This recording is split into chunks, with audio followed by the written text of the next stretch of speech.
ఎప్పుడన్నా సాయి పల్లవిని ఎవరన్నా టచ్ చేశారా? ఎప్పుడన్నా అనుష్కని ఎవరన్నా టచ్ చేశారా? ఎప్పుడన్నా సౌందర్య గారిని ఎవరన్నా టచ్ చేసిన సందర్భాలు విన్నామా? ఇలా చాలామంది. లయాని ఎవరన్నా ఆమెను చూడగానే మా ఇంట్లో అమ్మాయి అని అంటారు. ఆవిడ మీరా జాస్మిన్ నిండుగా, మలయాళీస్ అందరు కూడా బయట నిండుగా శారీస్ కట్టుకొని వస్తారు. నేను మిమ్మల్ని అందరూ అమ్మ దండం పెడతా, మీరు ఎట్టొచ్చినా మీ ఇష్టం, నాకు సంబంధం లేదు. అలాగే ఒక నిమిషం లక్ష్మి గారు, ఒక నిమిషం నన్ను మాట్లాడండి. అలాగే భూమిక గారిని ఎన్నోసార్లు వచ్చింది ఆవిడ. ఎవరన్నా టచ్ చేశారు ఆవిడ్ని? నేను అంటున్నాను, ప్రొవోక్ చేయకూడదు. ప్రొవోక్ చేసినట్టు అనిపించినప్పుడు మీరు అన్నదానికి కుర్రాళ్ళు ఆహా నువ్వు ఇలా ఉంటావా, వాళ్ళు పందాలు వేసుకుంటారు. పిల్లలుండి చిన్నపిల్లలు, మన పిల్లలు వాళ్ళు.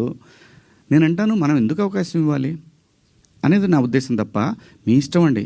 మీరు బట్టలు వేసుకున్నా, ఇంకా మంచి బట్టలు వేసుకున్నా, ఆ తర్వాత మీ ఇష్టం, మీ ఫ్యామిలీ, మీరందరూ సమాజానికి అగెన్స్ట్గా వెళ్ళినా ఉన్నా, నేను మాత్రం కోరుకునేది ఒకటి, ఈ జనరేషన్ ఆడపిల్లలకి, అమ్మ నేను ఒకటి చెప్తున్నాను, మిడిల్ క్లాస్ ఎక్కువ ఈ దేశంలో, మరీ ముఖ్యంగా మన తెలుగు పిల్లలు. నేను చెప్పేది ఒకటేది, మీరు పాటించమని నేను అంటల్లా, జరిగే అనర్థాల గురించి మాత్రం చెప్తాను, జాగ్రత్తగా ఉండండి. ఇంతకన్నా నేను చెప్పేది ఏం లేదు. Thank you.